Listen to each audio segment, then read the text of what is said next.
dia menemukan ijazah, terus dicel pakai digital forensik, lah wujudnya kertas atau digital forensik lah.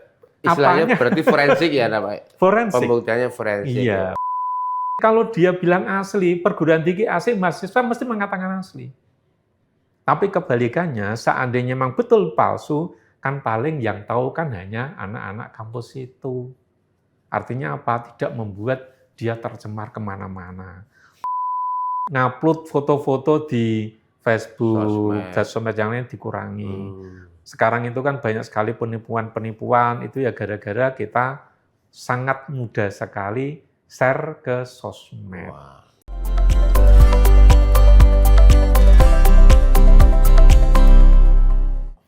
Hai Tribuners, berjumpa lagi dengan saya S. Widodo, News Manager Tribun Jateng. Hari ini dalam acara Tribun Topik.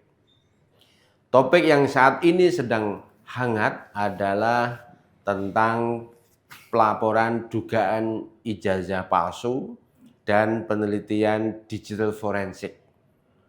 Kita tidak membahas siapa dan apa yang dilaporkan dan juga digugat balik dan lain sebagainya, tetapi Tribun menghadirkan narasumber seorang pakar digital forensik untuk memberikan pencerahan kepada publik bagaimana sebenarnya cara meneliti tentang keaslian dan tahapan-tahapannya dari sisi objek digital. Apakah itu secara forensik benar atau ada modifikasi dan lain sebagainya. Ini melanjutkan dari Tribun Topik yang kemarin dengan narasumber Bapak Dr. Sholihul Huda MSI, pakar MCom ya Pak ya, MCom, pakar digital forensik yang juga dosen di Universitas Dian Nuswantoro atau UDINUS Semarang. Assalamualaikum Pak. Waalaikumsalam Pak Is. Selamat sore para Tribuners. Panggilannya Pak Huda ya? Pak Huda. Oh ya, MCom, Magister Komunikasi. Komputer. Magister komputer ya Pak ya? Sama kodenya di belakang ya? Iya, jadi saya doktornya ya ilmu komputer, kebetulan dari ITS Surabaya. ITS Surabaya. MCom-nya juga komputer, S1-nya juga komputer. Jadi S1-nya UDINUS, S2 dari Jakarta, S3-nya dari ITS. Jadi lengkap Semarang, Jakarta, Surabaya. Luar biasa. Tapi komputer semua. Oh, komputer semua ya? Memang sesuai dengan keahlian saya. Luar biasa. Terima kasih Pak Huda sudah berkenan hadir di studio Tribun Jateng di Jalan Menteri Superno nomor 30 Kota Semarang. Tribuners, kita langsung saja. Pak Huda, ini bahwa hari ini juga ada dilaporkan 5 orang ngasih inisial ke Polda Metro Jaya terkait tuduhan atau menduga ada ijazah palsu. Saya mau tanya kepada Pak Sholihul Huda ini sebenarnya apakah Bapak pernah menjadi saksi ahli di persidangan terkait untuk pembuktian digital forensik, Pak? Ya, terima kasih. Selamat sore para Tribuners. Jadi saya itu jadi saksi ahli digital forensik di persidangan ya lebih dari 100 kali lah. Wow. Mulai dari pengadilan negeri, kemudian sidang di pengadilan tinggi, sampai di tingkat kasasi. Karena memang itu keahlian saya. Salah satu keahlian saya. Jadi di sidang, kebetulan itu dari 2012 saya itu menang terus, Pak Is. Wah, alhamdulillah. Nah, di sini kemarin saya memang pada waktu pertama tayang itu kan sempat banyak dikritik oleh para netizen. Ya. Tapi ya saya memaklumi dan saya tidak masalah karena itu adalah cara Allah untuk meninggikan saya. Termasuk honornya mungkin.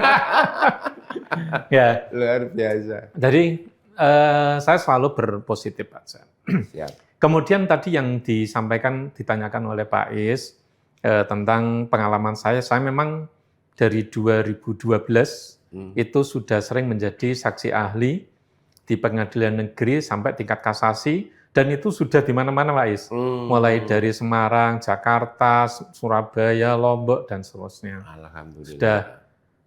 Sudah nganulah kalau di Indonesia. Bahkan saya itu pernah menjadi saksi ahli digital forensik dengan tersangka dari Singapura. Oh ya. Ya, pernah seperti itu. Kayak gitu, Pak Is. Siap, terima kasih. Tribuners, jadi sudah tidak diragukan lagi narasumber kita, Bapak Dr. Sholihul Huda ini sudah ratusan kali menjadi saksi ahli.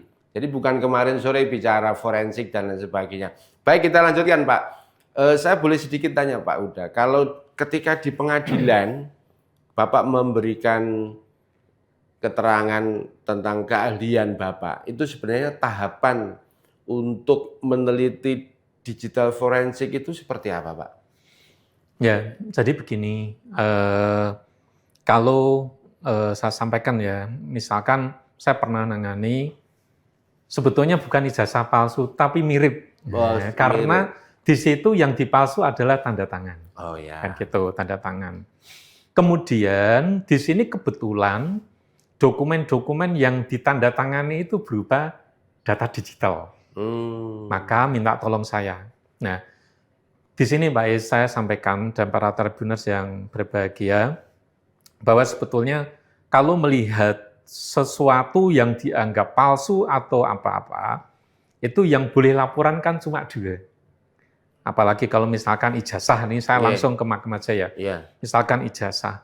Kalau misalkan ada dugaan sebuah ijazah itu palsu, itu yang bisa laporan itu kan 2. Pertama itu perguruan tinggi yang mengeluarkan. Kedua adalah pengguna. Kalau misalkan ijazah itu digunakan oleh seseorang untuk melamar kerja dan diterima kerja, maka nanti yang menjadi pengguna adalah pemberi kerja. Oh ya. Karena pemberi kerja kan pasti memberikan dia gaji sesuai dengan tingkatan ijazahnya. Ya. Nah, misalkan ini dari pihak pengguna perusahaan misalkan dia mencurigai bahwa ijazahnya palsu, gitu ya. Yang dilakukan pertama, kalau memang itu berupa data digital yang dikumpulkan, kan sekarang itu yang dikumpulkan kan bisa fotokopi ijazah, bisa data sudah scanan atau digital, kan gitu, hasil scan atau digital. Nah, kalau berubah hasil digital, nanti memang ketika dia harus mau tidak mau harus lapor ke penyidik, kepolisian. Nah, nanti setelah ke polisi, nanti kepolisian setelah menyampaikan dari pelapor menyampaikan semuanya perlu diuji forensik. Nah, itu uji forensik ini untuk menguji barang bukti yang dibawa oleh pelapor. Oh gitu. Nah, setelah polisi jadi yang boleh ke lab itu ya kepolisian. Jadi kepolisian membawa barang bukti itu diuji di lab. Dan nanti lab mengatakan, oke, ini orisinil. Gitu Pak, misalnya orisinil. Nah, kalau sudah dari lab bilang orisinil, nah nanti selanjutnya nanti dari kepolisian akan menuju ke kampus yang menerbitkan ijazah. Itulah. Kemudian setelah sampai ke kampus yang menerbitkan ijazah, itu nanti dari pihak kampus akan ngecek ini betul-betul diterbitkan oleh kampus atau tidak. Kan gitu Pak Is. Nah, oke, setelah kampus mengatakan ini palsu, gitu, untuk palsu. Nah, di sini nanti kan ada kemungkinan yang punya itu kan menyanggah, yang punya ijazah, Pak Is. Saya tidak merasa memalsu kok, gitu kan? Akhirnya di sini nanti hasil uji forensik dari kepolisian dibawa ke pengadilan. Nah, dari situ nanti saya sebagai ahli digital forensik akan ngecek mana datanya betul, hasil forensiknya mana, kelihatan semua sudah oke, valid. Nah, sekarang nanti saya tinggal verifikasi sama yang bersangkutan. Nah, gitu, yang bersangkutan. kamu dulu itu pernah menggunakan HP ini itu menggunakan tadi hasil forensik kan mesti menyampaikan gini Pak Ais, bahwa ini diproduksi oleh media ini, kamera atau HP pasti bunyi gitu Pak Ais. Datanya ya. Nah nanti saya sebagai ahli digital forensik akan tanya, ini file yang dulu dikirim ke perusahaan, ini dibuat benar dibuat menggunakan HP tipe ini. Ternyata bisa jadi dia bilang, ya saya itu dapatnya sudah jadi seperti itu. Lah, kalau jadi seperti itu, berarti nanti di sini membuktikan bahwa memang orang itu bersalah. Kenapa bersalah? Karena memang dia itu bisa jadi dia ngopi dari yang lain atau bagaimana. Walaupun bukan diedit, tapi bisa jadi dia itu membuat ijazah, entah dari siapa, habis itu difoto menggunakan alat itu. Alat itu ya bunyinya memang ya foto ini orisinal, karena dibuat pakai HP itu. Tapi kan alat ini, alat forensik itu kan tidak bisa membunyikan ini itu palsu atau tidak. Baik, terima kasih Pak. Misalnya kampus sebagai yang mengeluarkan ijazah, setelah melakukan penelitian dan sebagainya, menyatakan bahwa ijazah si A atau si B itu asli, dan mengakui bahwa telah mengeluarkan ijazah pada tahun sekian, tanggal sekian, dan wisuda juga pada tanggal sekian. Apakah itu masih dilanjut atau berarti sudah selesai Pak? Tidak terbukti tuduhan palsu? Kalau yang sejauh yang saya tahu, kalau yang berhak menyatakan bahwa ini adalah asli dan tidak mengatakan itu asli, ya sudah selesai. Selesai ya Pak sebenarnya ya? Ya sudah selesai. Terus kalau dia bilang ini palsu gini-gini loh, dasarnya apa? Wong dia yang punya, yang mengeluarkan, yang artinya kan bahasanya kan ya, wong itu kan ciptaan dia. Yang menerbitkan ya. Iya, itu kan ibaratnya kan ijazah itu kan ciptaan dari kampus. Kalau penciptanya sudah bilang, oh iya ini asli, kan selesai. Baik, luar biasa. Tribuners, penjelasan Bapak Sholihul Huda ini logis dan masuk akal. Kemudian ini Pak, ketika menemukan pengecekan ijazah, kemudian Bapak dimintai keterangan sebagai ahli, sebagai saksi ahli, yang dicek di ijazah itu yang dimungkinkan untuk dipalsukan ini menurut Bapak apa saja Pak? Nah ini yang perlu diluruskan ya. Bahwa ada uji digital forensik, ada uji forensik. Oh beda ya? Beda. Jadi kalau digital forensik itu seperti tadi, datanya berupa data digital. Kalau datanya bukan data digital, ya nanti ya ada uji forensik tapi bukan menggunakan software. Jadi nanti toh Pak, kalau misalkan ada katakan sebuah ijazah, katakan gitu. Misalkan ijazah 1, ijazah 2. Kemudian nanti mau diuji forensik itu kan pertama nanti kan Pak, setahu yang saya tahu ya Pak, karena saya sendiri tidak pernah melakukan itu. Gitu. Tapi setahu saya itu nanti kan ada obat yang dipergunakan untuk ngecek kertas ini dibuat tahun berapa. Kemudian ketikanya itu dibuat tahun berapa. Itu uji forensik, Pak. Dari tintanya, dari bahan kertasnya kelihatan, ketahuan ya? Betul. Makanya kan ada zat kimia yang dipergunakan untuk ngecek umur dari kertasnya. Oh iya, betul. Penciptaannya. Iya, betul. Nah gitu. Jadi kalau misalkan dia menemukan ijazah, terus dicel pakai digital forensik, lah wujudnya kertas atau digital forensik lah.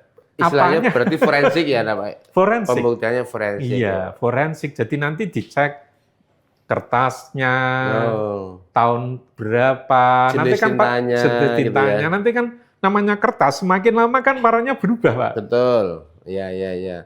Kayak kertas di buku-buku kuno di perpustakaan kan bisa dicek juga ini diterbitkan tahun berapa, bahannya menggunakan ini gitu ya. Itu istilahnya forensik. Forensik. Tetapi kalau misalnya dari foto, dari digital namanya digital forensik. Kalau datanya digital, digital forensik. Jadi kita itu enggak bisa, mohon maaf ya, jangan sampai ada yang tersinggung, mohon maaf. Jangan sampai tersinggung. Contoh misalkan, tiba-tiba ketemu disertasi. Wah, namanya Sholihul Huda. Wah, ini palsu ini. Lah Anda tahunya dari mana? Itu loh di sana ada disertasi tebel gini atas namanya Anda. Lah terus kok Anda mau uji digital forensik ngapain? Di foto-foto, di video gunanya apa? Fisiknya saja ada ya. Fisiknya ada. Dengan gitu, Pak. Iya. Jadi apa ya istilahnya begitu ini manu palsu dan sebagainya, tinggal tesis saya mana, disertasi mana saya dicek, dibawa ke ahli forensik. Kalau sudah keruh nanti kan ada obatnya, kan gitu Pak Ais, biar bisa dilihat.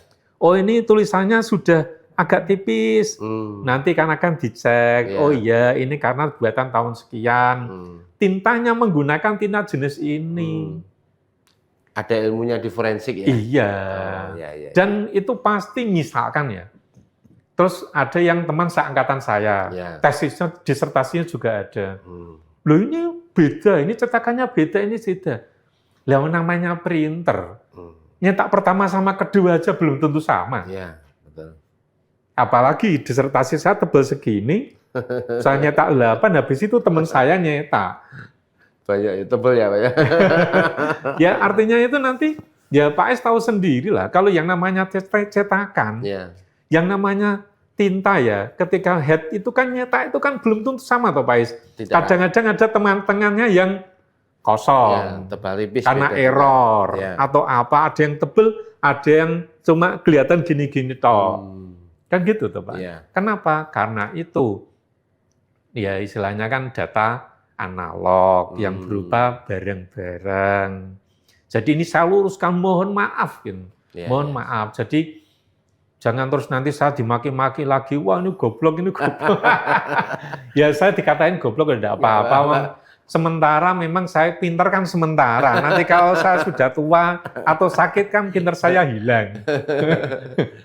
Tribuners, Pak Sholihul Huda ini termasuk ya sosok yang sabar.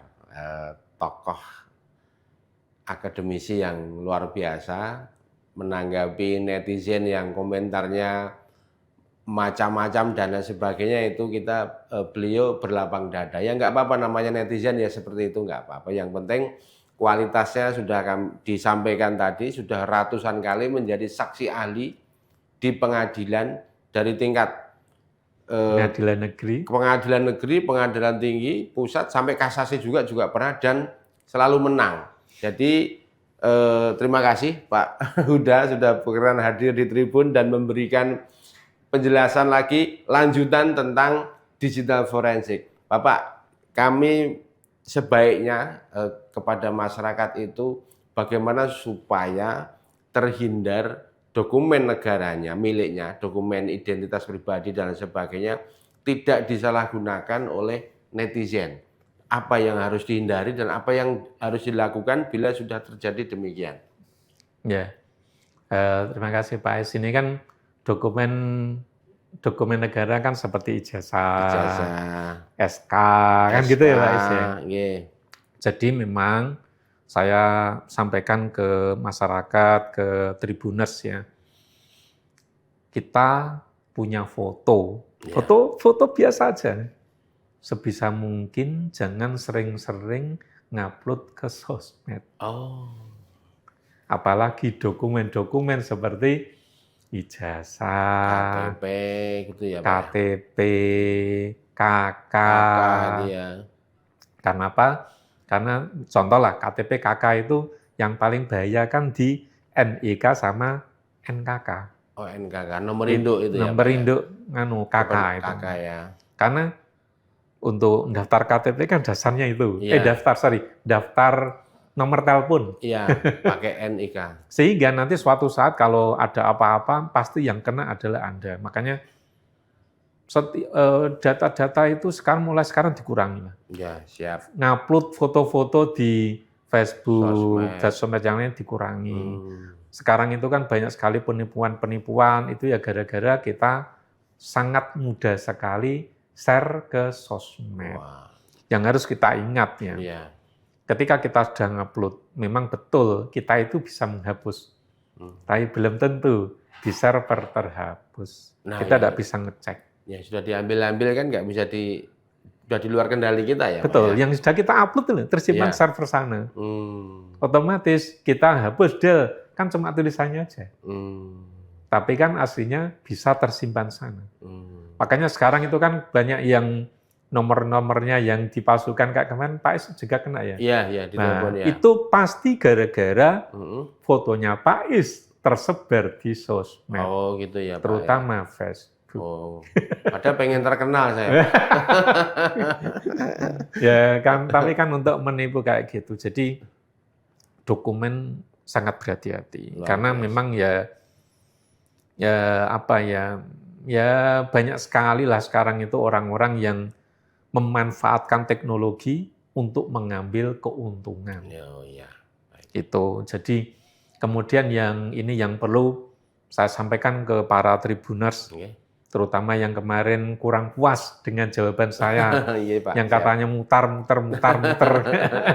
Ya, mohon dimaklumi ya para Tribuners, karena saya berbicara itu kan harus menerangkan ke semua lapisan masyarakat. Siap. Mulai dari pedagang, petani, sampai para bos-bos atau direktur seperti Pak Is dan lain-lain. Yang tidak paham HP, sampai yang paling benar IT. Oh, siap. Saya seperti ini ya, karena diajari para teman-teman jurnalis itu, kan gitu ya. Sehingga mohon maaf kalau misalkan, wah Pak Huda itu menjelaskannya berbelit-belit, ya maaf. Karena saya demi kepentingan yang lebih banyak. Betul. Yang perlu saya sampaikan, kita itu benci sama seseorang boleh, karena kita manusia biasa. Tapi jangan sampai gara-gara kita benci, membuat kita tidak adil betul, Pak. dengan orang tersebut. Iya, betul. Jangan sampai kita melakukan sesuatu yang merupakan balasan terhadap orang tersebut. Misalkan kita jelek-jelekan, terus kita balas jelek-jelekan, jangan.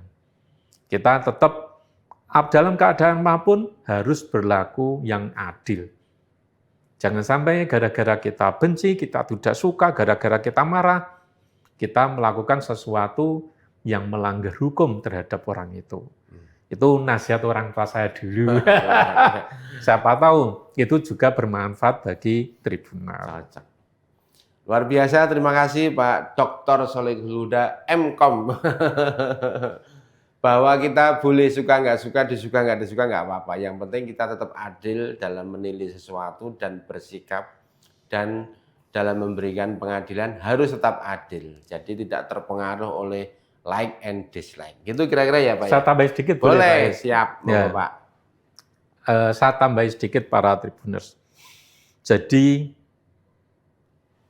mau tidak mau, suka tidak suka, kita harus mengakui bahwa Tuhan di dunia itu ya hakim. Mau tidak mau, suka tidak suka loh ya. Iya.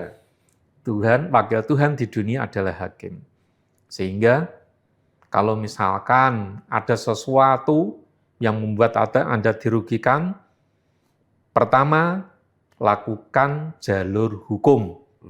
Jangan terbiasa mengkoar-koar di sosial media. Misalkan begini, misalkan ya ada orang curiga, saya sebagai dosen, tapi ada orang ragu-ragu dengan ijazah saya, protes boleh, tidak apa-apa, apalagi itu mahasiswa saya, boleh, tapi protesnya ke perguruan tinggi. Bagaimana Pak kalau misalkan di perguruan tinggi tidak ditanggapi? Di perguruan tinggi kan ada yang namanya senat fakultas, senat universitas. Kalau tidak ditanggapi, ke senat mahasiswa, pasti selesai. Tak jamin. Karena yang namanya senat mahasiswa, itu mahasiswa se-Indonesia, perwakilan. Tidak mungkin kalau sudah sampai ke Senat Mahasiswa, terus berhenti, tidak mungkin. Percaya sama saya. Itu namanya kita mau menuntut keadilan, tapi tidak membuat risiko, membuat orang lain itu tercemar atau jelek namanya. Karena belum tentu yang kita duga itu betul kejadiannya. Di dunia sosial media, pokoknya di dunia maya lah, semua bisa direkayasa. Kita tidak pernah tahu. Misalkan tapi ini ijazahnya ini namanya Soluda dari Udinus atau dari ITS. Nah, pertama, Anda dapat itu dari mana? Jangan-jangan itu ijazahnya betul, tapi namanya diganti saya. Fotonya diganti saya. Wong saya orang terkenal, fotonya banyak. Jangan kayak gitu. Iya. Jadi di dunia maya itu ya maya betulan. Sehingga kita mau nakal ya bisa, kita mau baik ya bisa. Cuma di Indonesia itu ada undang-undang ITE. Kalau orang melakukan sesuatu yang melanggar undang-undang ITE, resikonya ya hukum. Itu yang harus diingat. Jangan sampai nanti Anda, wah gini-gini terus langsung melaporkan, terus gini-gini ternyata tidak benar, ya resikonya Anda dilaporkan sama yang melaporkan. Tapi lain kalau misalkan Anda melaporkannya ke perguruan tinggi, tidak ditanggapi ke Senat Mahasiswa. Terus nanti dia merasa malu. Ya tidak mungkin kalau dia bilang asli, perguruan tinggi asli, mahasiswa mesti mengatakan asli. Tapi kebalikannya, seandainya memang betul palsu, kan paling yang tahu kan hanya anak-anak kampus itu. Artinya apa? Tidak membuat dia tercemar kemana-mana. Walaupun itu kejadian betul, tapi kalau Anda tidak punya hak untuk menyiarkan, maka Anda akan kena kasus pencemaran nama baik. Itu kalau betul melakukan loh. Apalagi tidak melakukan. Contoh ada berita begini. Anda itu wartawan tidak, ada media tidak.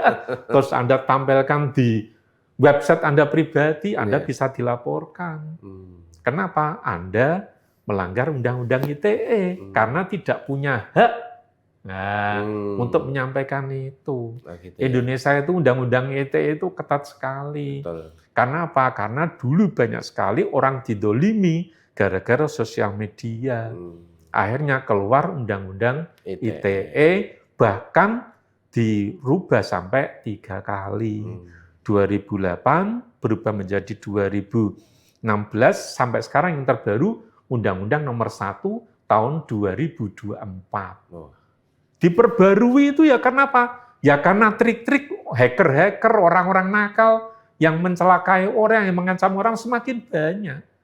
Sehingga berubahnya itu adalah berkembang sesuai dengan perkembangan orang-orang yang melakukan perbuatan yang merugikan orang lain. Jadi kita tidak usah, ya saya akui lah kalau saya bodoh dia dibandingkan dengan pakar ini mungkin saya ya tidak seberapa gitu. Saya itu saya akui itu. Kenapa? Ya karena saya kan hanya pribadi. Hebat itu kan karena kebetulan diberikan hadiah oleh Allah seperti itu. Sehebat-hebatnya saya, begitu saraf saya putus satu stroke, selesai saya. Makanya ketika para tribuners itu mengatakan, wah ahli ini goblok, ini ahli apa? Alhamdulillah, berarti saya diingatkan, kamu itu jangan merasa sok pinter, kamu itu hanya dititipi oleh ilmu oleh Allah cuma sedikit.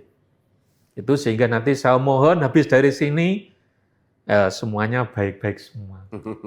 Gitu ya. Jadi tidak usah mencela sana sini sana sini. Pokoknya kita ikuti aturan perundang-undangan yang ada di Indonesia. Sehingga kalau kita menemukan sesuatu itu berupa digital, ya ke ahli digital. Kalau pengen resmi ke kepolisian. Nanti biar polisi itu yang menentukan. Nah, ini yang perlu saya sampaikan, saya hampir lupa ini Pak Is. Siap. Jadi di dalam digital forensik itu ada SOP ketat. Oh. Jadi misalkan dari kepolisian itu mau memeriksakan atau meminta diuji forensik sebuah handphone. Iya. Itu kepolisian itu hanya membuat surat, terus diantar petugas itu, kemudian nanti petugas yang menerima itu memberikan ke petugas seleksi dokumen sama barang. Dari situ nanti semua dikeluarkan, RAM dikeluarkan, ya RAM misalkan ini handphone ya, RAM dikeluarkan, kemudian batu dikeluarkan, semua dikeluarkan sampai clear. Begitu sudah, nanti dibungkus, diprotek. Setelah dibungkus, diprotek, di situ kan ada keterangan bahwa ini yang diforensik itu ini. Begitu itu selesai, ini baru dimasukkan ke orang atau analis menggunakan perangkat hardware dan software. Misalnya apa itu pakai FTK atau apa gitu ya, kan banyak sekali itu. Sehingga di sini itu yang menyerahkan siapa, yang menganalisis siapa, pasti tidak tahu. Gitu. Jadi SOP-nya ketat gitu ya, Pak? Iya, ketat sekali. Begitu nanti keluar, nanti ya pihak apa itu dari analisis ya cuma ditulis bahwa ini hasilnya ini, terus dicetak rat gitu. Oh gitu ya. Jadi hasil cetakannya otomatis, Pak. Objektif ya, langsung keluar apa adanya gitu ya. Jadi cetak ini set, nanti keluar, file apa yang dihapus muncul keluar. Muncul lagi ya, Pak ya? Iya. Video apa yang dihapus keluar gitu. Keluar semua, Pak. Itu biasanya sampai, maaf, mundur berapa tahun, Pak, yang sudah pernah dihapus misalnya? Ya, kalau yang sudah dihapus kan tergantung dari kapasitas memori handphone. Oh gitu. Ya, semakin sedikit handphonenya ya semakin banyak yang hilang. Oh gitu. Tapi semakin banyak, semakin Memorinya, besar RAM-nya, semakin banyak yang tersimpan. Oh gitu ya. Meskipun sudah dihapus beberapa lama masih bisa didetek kalau lagi ya. Ya, karena kalau memori banyak itu kan tidak ketimpa, Pak. Iya. Yang dihapus tidak ketimpa. Maaf, sehingga, itu ilmunya pakai apa tadi, Pak, itu? apa ya? Ilmu untuk mendetek, mengembalikan, melihat data lama bukan, itu? Bukan mengembalikan, tapi mengecek. Gitu, membaca ya? Ya, itu ada banyak sekali. Ada aplikasi ya, Pak? Ada seperti forensic toolkit gitu ya. Terus ada lagi yang produk dari, yang baru kan dari Korea. Gitu kan. Ya, sorry malah mengatakan. Yang jelas itu banyak sekali produk-produk itulah kira-kira kayak gitu. Karena itu kan rahasia dari apa ya istilahnya lab digital. Nah, gitu. Yang jelas semua perangkat yang sudah dipakai itu sudah lolos standar ISO. Baik, Tribuners. Sebenarnya kalau mau menjelaskan secara detail ilmiah, tetapi menggunakan bahasa yang ilmiah juga, saya khawatir pembaca hanya sebagian yang bisa memahami. Ya, ini tadi dibuktikan ada SOP-nya ini dan lain sebagainya.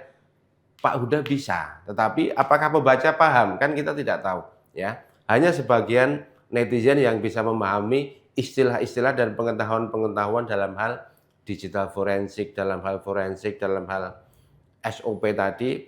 Oleh karena itu, Pak Huda menjelaskan dengan bahasa yang mudah dipahami oleh netizen segala latar belakangnya. Terima kasih. Kita nantikan Tribun Topik dengan narasumber yang juga kaliber dan juga mungkin juga dengan Bapak Dr. Sholihul Huda MKom lagi dalam topik-topik yang hangat dan sedang dibutuhkan oleh publik untuk pencerahannya. Terima kasih Pak Huda, terima kasih Tribuners. Assalamualaikum warahmatullahi wabarakatuh. Waalaikumsalam warahmatullahi wabarakatuh.